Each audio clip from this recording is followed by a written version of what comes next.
মার অশুভ নাম কেন মুখে না আমি বুঝি। অপু বিশ্বাস ও বুবলির পাল্টাপাল্টি কথা থামছে না। এবারের কথা কাটাকাটির সূত্রপাত ঈদের অনুষ্ঠানে বুবলির কিছু কথা থেকে, যেখানে বুবলি জানিয়েছিলেন শাকিব ও তার বিয়ে বিচ্ছেদ হয়নি এখনো। বুবলি এও জানান শাকিব খানের সঙ্গে বুবলি ও বীর সময় কাটানোর সময় হঠাৎ রুমে প্রবেশ করেন অপু ও জয়।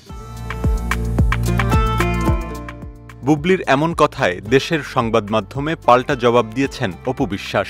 পুরো বিষয়টি পরিষ্কার করতে অপু জানান, বুবলির সঙ্গে দেখা হওয়ার দিন ছিল প্রথম রমজান। সেদিন আগে থেকেই জয়কে নিয়ে শাকিবের বাসায় ছিলেন অপু।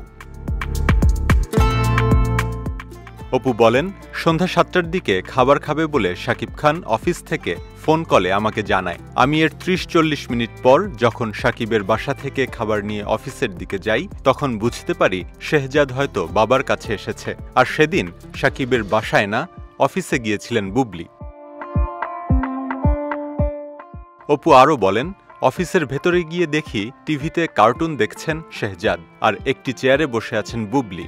শাকিব ঘুমিয়ে আছেন। তাদের সঙ্গে ওই অফিসে তখন শাকিবের দুজন ব্যক্তিগত সহকারীও ছিলেন। এরপরও এটাকে কেন তিনি কোয়ালিটি টাইম বলছেন জানি না। এসব কথা বলে বুবলি নিজে ছোট হচ্ছেন নাকি অন্যকে ছোট করার চেষ্টা করছেন? একমাত্র ওয়ালটন এসি দিচ্ছে 1 বছরের রিপ্লেসমেন্ট গ্যারান্টি এবং কম্প্রেসারের 10 বছরের গ্যারান্টি। সেটা অপু বিশ্বাস ঠিক বুঝতে পারছেন না বলে মন্তব্য করেছেন অপু।